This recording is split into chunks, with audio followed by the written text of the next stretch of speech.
எத்தனை தடைகள் வந்தாலும் அனைத்தையும் தகர்த்தெறிந்து ஊழலற்ற நேர்மையான நிர்வாகத்தை தந்து அதன் மூலம் பொருளாதார மறுமலர்ச்சியை ஏற்படுத்திட இந்த அரசு உறுதி பூண்டுள்ளது. அரசின் நலத்திட்டங்கள் அனைத்து பிரிவினரையும் சென்றடைய இந்த அரசு செயலாற்றும். இந்த அரசால் அறிவிக்கப்பட்ட வாக்குறுதிகள் அனைத்தும் மாநிலத்தின் நிதி நிலையை சீரமைத்து வருங்காலங்களில் ஒவ்வொன்றாக நிறைவேற்றப்படும். தமிழ்நாட்டு மக்கள் மிகுந்த எதிர்பார்ப்புக்கு இடையில் படைபலம், பணபலம், அதிகார பலத்தை மீறி மாண்புமிகு முதலமைச்சர் திரு ஜோசப் விஜய் அவர்களின் தலைமையிலான இந்த அரசை தேர்ந்தெடுத்திருக்கிறார்கள். இம்மக்களின் எதிர்பார்ப்புகளை நிறைவேற்ற வேண்டியது இந்த அரசின் கடமை. இந்த கடமையை நிறைவேற்ற சட்டமன்ற உறுப்பினராகிய நீங்கள் எல்லாம் இந்த அரசுக்கு ஒத்துழைப்பு அளிப்பீர்கள் என்று நம்புகிறேன்.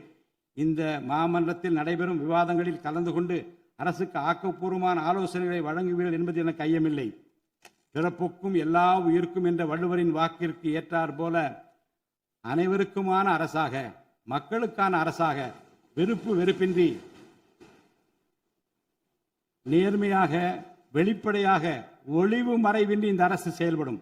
தமிழ்நாட்டை இந்தியாவிலேயே தலை சிறந்த மாநிலமாக உருவாக்கி காட்டுவோம்.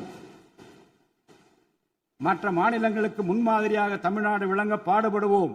அரசின் இந்த முயற்சிக்கு சட்டமன்ற உறுப்பினர்கள் அனைவரும் முழு ஒத்துழைப்பு நல்க வேண்டும் என்று கேட்டு எனது உரையை நிறைவு செய்கிறேன். நன்றி, வணக்கம்.